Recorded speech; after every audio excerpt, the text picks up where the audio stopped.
শিৱসাগৰত মৰেল পুলিচিঙৰ ঘটনা সংঘটিত হৈছে। ৰাষ্ট্ৰীয় পৰ্যায়ৰ এগৰাকী সোণৰ পদকপ্ৰাপ্ত খেলুৱৈক আক্ৰমণৰ ঘটনা সংঘটিত হৈছে। ৰাষ্ট্ৰীয় পৰ্যায়ৰ পাঞ্জা খেলুৱৈক দুৰ্বৃত্তই আক্ৰমণ চলাইছে আৰু 3 পৰা 4 জনীয়া দুৰ্বৃত্তৰ দলে আক্ৰমণ চলোৱা খেলুৱৈগৰাকীক ইতিমধ্যে চিকিৎসালয়ত ভৰ্তি কৰোৱা হৈছে। শিৱসাগৰত মৰেল পুলিচিঙৰ ঘটনা। ৰাষ্ট্ৰীয় পৰ্যায়ত সোণৰ পদকপ্ৰাপ্ত খেলুৱৈক আক্ৰমণৰ ঘটনা সংঘটিত হৈছে। ৰাষ্ট্ৰীয় পৰ্যায়ৰ পাঞ্জা খেলুৱৈক দুৰ্বৃত্তই আক্ৰমণ চলাইছে।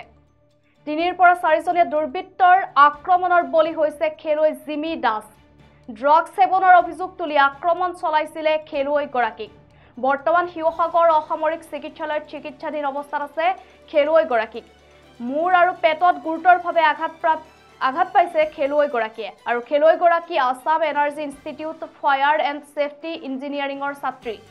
আৰু আমি জনাই গৈছো যেহেতু মৰেল পুলিচিঙৰ ঘটনা সংঘটিত হৈছে শিৱসাগৰত আৰু এগৰাকী ৰাষ্ট্ৰীয় পৰ্যায়ত সোণৰ পদকপ্ৰাপ্ত খেলুৱৈক আক্ৰমণৰ ঘটনা সংঘটিত হৈছে আৰু দুৰ্বৃত্তৰ দলৰ আক্ৰমণৰ বলি হৈছে খেলুৱৈগৰাকী আৰু খেলুৱৈগৰাকী হৈছে জিমি দাস। তেওঁ পাঞ্জা খেলুৱৈ হয় আৰু ৰাষ্ট্ৰীয় পৰ্যায়ত তেওঁ সোণৰ পদক লাভ কৰিছিল আৰু এইগৰাকী খেলুৱৈক আক্ৰমণৰ ঘটনা সংঘটিত হৈছে দুৰ্বৃত্তৰ দলে। 3 পৰা 4 জনীয়া দুৰ্বৃত্তৰ দলে তেওঁক আক্ৰমণ চলাইছিলে আৰু সেই দুৰ্বৃত্তৰ দলৰ আক্ৰমণত গুৰুতৰভাৱে আঘাত পাইছে আৰু ড্ৰাগ সেৱন কৰাৰ অভিযোগ তুলিছিলে জিমি দাসৰ বিৰুদ্ধে আৰু জিমি দাসে অৰ্থাৎ খেলুৱৈগৰাকীয়ে ড্ৰাগ সেৱন কৰা বুলি অভিযোগ তুলি দুৰ্বৃত্তৰ দলটোৱে আক্ৰমণ কৰে আৰু আক্ৰমণ কৰাৰ ফলত মূৰ আৰু পেটত গুৰুতৰভাৱে আঘাত পাইছে খেলুৱৈগৰাকীয়ে। ইয়াৰ পিছতে খেলুৱৈগৰাকীক শিৱসাগৰ অসামৰিক চিকিৎসালয়ত ভৰ্তি কৰোৱা হয়।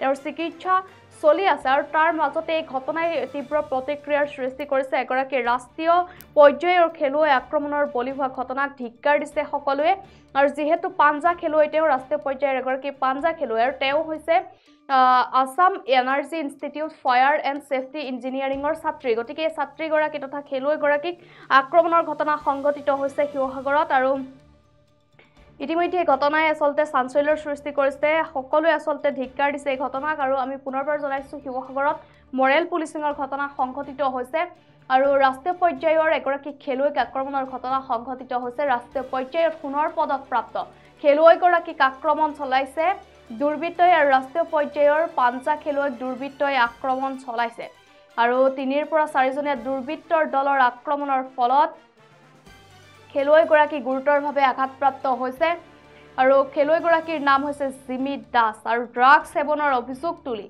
জিমি দাস নামৰ খেলুৱৈগৰাকীক আক্ৰমণ চলাইছিলে দুৰ্বৃত্তৰ দলটোৱে। ইয়াৰ পিছতে এক হুলস্থুলীয়া পৰিৱেশৰ সৃষ্টি হয়। তাৰ পিছতে খেলুৱৈগৰাকীক শিৱসাগৰ অসামৰিক চিকিৎসালয়ত ভৰ্তি কৰোৱা হয়। মূৰ আৰু পেটত গুৰুতৰভাৱে আঘাত পাইছে খেলুৱৈগৰাকীয়ে আৰু খেলুৱৈ জিমি দাস তেওঁ হৈছে Assam energy institute fire and safety ইঞ্জিনিয়াৰিঙৰ ছাত্ৰী।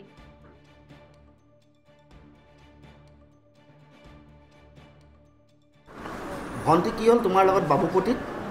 আজি মানে বাবুপতিত মই আহিছিলোঁ কম্পিউটাৰ ক্লাছ। তাৰপিছত ছেকেণ্ড ডে আছিলে NCC পেড হৈ আছে বৰ্ণিং ফিল্ডত 15 আগষ্টৰ কাৰণে। মই বাৰু এবাৰ NCC কৰা নাই কিন্তু মানে পেড চাবৰ কাৰণে আহিছিলোঁ। তাৰপিছত মানে যোনজন মানে যেতিয়া মই গাড়ীত বহি আছোঁ ন ড্ৰাইভাৰজন আছিলে তেওঁৰ লগত মানে সদায় অহা যোৱা কৰোঁ। আজি 2-3 বছৰৰ পৰা তেওঁৰ লগতে অহা যোৱা কৰি আছোঁ সদায়। তাৰপিছত গাড়ীখনত বহি আছিলোঁ। তাৰপিছত বহি থকা সময়ত তেওঁ মানে ফোন এটা আহিলে। তেওঁৰ ফোনটো কিবা বেয়া হৈ আছিলে কাৰণে ফোন এটা আহিলে তেওঁ বাহিৰলৈ ওলাই গ'ল। মানে ঘৰলৈ যাবলৈ হৈছিলে টাইম মানে তেওঁ ফোনটো অহাৰ কাৰণে বাহিৰলৈ ওলাই গুচি গ'ল। ওলাই যোৱাৰ পিছত মানুহ দুজন মানে আহি তেওঁক মানে কিবা তৰ্কাতৰ্কি কৰিছে। বাহিৰত হৈছে মই ভিতৰত আছোঁ কাৰণে ইমান ধ্যান দিয়া নাছিলোঁ। বাহিৰত তৰ্কাতৰ্কি হৈছে তেওঁকো মাৰপিট কৰিছে।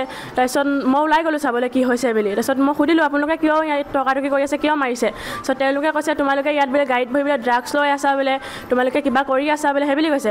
তাৰপিছত তেনেকুৱাত মই কৈছোঁ আমি একো ড্ৰাগছ লোৱা নাই আমি একো নিচাযুক্ত বস্তু সেৱন কৰা নাই। তাৰপিছত তেওঁ কৈছে নহয় বোলে নহয় তোমালোকে ইয়াত বোলে গাড়ী পাৰ্কিং কৰি বোলে ইয়াত কিবা কৰি আছা বোলে তেনেকৈ কৈছে। তাৰপিছত তেওঁলোকে তাৰপিছত মোক চোলাত ধৰি মাৰিছে। মাডাম চুলিত ধৰি মানে গাড়ীখনত মাথাটো মাৰি দিছে। তাৰপিছত মই কৈছোঁ মই ল'ৰা নহয় মই ছোৱালী হয় মোক নামাৰিব আপোনালোকে তেনেকৈ মোক নামাৰিব। তাৰপিছত গোটেই মানুহ মানে গোট খাই গৈছে আৰু মানুহখিনিও কৈছে যে ছোৱালীজনীক আপোনালোকে ইমান জল্দি হাত নুতুলিব। 3-4জন মানুহে আকৌ চোলাত ধৰি গোটেই মানে গোটাম চোটাম ফালি চুলিত ধৰি মানে গাড়ীত মাথাটো মাৰি দিছে আৰু বহুত টাইম মাৰিছে। আৰু তাৰপিছত যোনজন ড্ৰাইভাৰ আছিলে তেওঁ মানে এৰুৱাবলৈ চেষ্টা কৰিছিলে। তেওঁক ধৰি মানে তাৰ মানে ছাইডত এটা ঘৰ আছে না ঘৰটো ভিতৰলৈ একদম টানি লৈ গৈছে আৰু। মই খেলুৱৈ।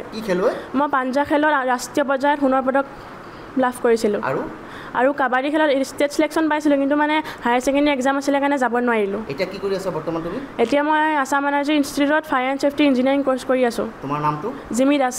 ঘৰ কোন জেগাত? ঘৰ দিছামুখ জেলগাঁও। আজি কেলৈ আহিছিলে শিৱসাগৰলৈ? আজি computer class and NCC parade চাবলৈ আহিছিলোঁ। তুমি ক'ত ক'ত দুখ পাইছা এতিয়া? এতিয়া মই বুকুত অলপ দুখ পাইছোঁ আৰু মাথাত দুখ পাইছোঁ মৰাৰ কাৰণে। আৰু এইটো আঙুঠিটো গোটেই মানে মাৰিছে, এনেকুৱা আঙুঠি বেকা হৈ গৈছেগৈ। এতিয়া ডক্টৰে কি কৈছে? বেডত যে থাকিবলগীয়া হৈছে? ডক্টৰে কি কৈছে মই ভালকৈ গম পোৱা নাই, মোৰ পেৰেণ্টছে গম পাব। এতিয়া তোমাক ভৰ্তি হ'বলৈ দিছে? ভৰ্তি হ'বলৈ দিছে, অকণমান কণ্ডিশ্যনটো কিবা বুলি কৈছে। চুলিত হয় মেবি মাওৱাৰী মানে কিবা এটা টাইপৰ, আমাৰ চিডুল কাষ্ট টাইপৰ নহয়, মানে ইমান ভালকৈ চিনি নাপালোঁ। অসমীয়া মানুহ নহয় চাগে, আৰু মানে আমাৰ অসমীয়া মানুহ ইমান বেয়াকৈ নামাৰে কোনো ছোৱালীক। তেওঁলোকৰ মানে ছোৱালীৰ প্ৰতি কোনো ৰেচপেক্টে নাই, সেইকাৰণে মানে ছোৱালী এজনীক মাৰিবলৈ ইমান সাহস কৰিছে। যদি তেওঁলোক যদি এজন প্ৰকৃত পুৰুষ হোৱাহেঁতে এনেকৈ ছোৱালী এজনীক মাৰিবলৈ সাহস নকৰে। এজন প্ৰকৃত পুৰুষে কেতিয়াও এনেকৈ ছোৱালী এজনীক মাৰিবলৈ আগবাঢ়ি নাহে। কোৱা মানে ফাৰ্ষ্টে ল'ৰা বুলি ভাবি মাৰিলে একো নাই, কিন্তু যেতিয়া ছোৱালী বুলি কোৱা স্বত্তেও যেতিয়া মাৰিবলৈ সাহস কৰিছে, সেইজন কেতিয়াও পুৰুষ নহয়। আৰক্ষী প্ৰশাসনৰ প্ৰতি কিবা দাবী জনাবা নেকি? আহ্বান জনাবা নেকি? দাবী জনাম যে তেওঁলোকক সঠিক শাস্তি দিয়ে, যে এনেকুৱা মানে আজি মোৰ লগত কৰিছে, বেলেগ এদিনা যদি বেলেগ এজনী ছোৱালী যদি তেনেকৈ ঘৰলৈ যাবলৈ যদি গাড়ীত বহি থাকে, তেওঁলোককো কৰিব। তেওঁলোকৰ ওপৰত কোনো বিশ্বাস নাই, তেওঁলোকে যে এইটো কাম আকৌ পুনৰাই নকৰে। অতি দুখৰ বিষয় যে আজি বিয়লি প্ৰায় 4:30 বজাত শিৱসাগৰ নগৰৰ মাজমজিয়াত একাংশ অনা অসমীয়া ব্যৱসায়ীয়ে আমাৰ থলুৱা অসমীয়া ৰাষ্ট্ৰীয় সোণৰ পদকপ্ৰাপ্ত এজন খেলুৱৈৰ লগতে আৰু এজন যুৱকক, অসমীয়া যুৱকক শাৰীৰিকভাৱে আক্ৰমণ কৰিছে। চৰিয়াইছে, গুৰিয়াইছে, লঠিয়াইছে, ঘুচিয়াইছে, আনকি তাৰে ভিতৰত এজন মানুহে চোকা অস্ত্ৰলৈ কাটিবৰ কাৰণেও খেদি আহিছে। গতিকে শিৱসাগৰ নগৰৰ মাজমজিয়াত য'ত এখন খিলঞ্জীয়া বসতি প্ৰধান ঠাই, এই ঠাই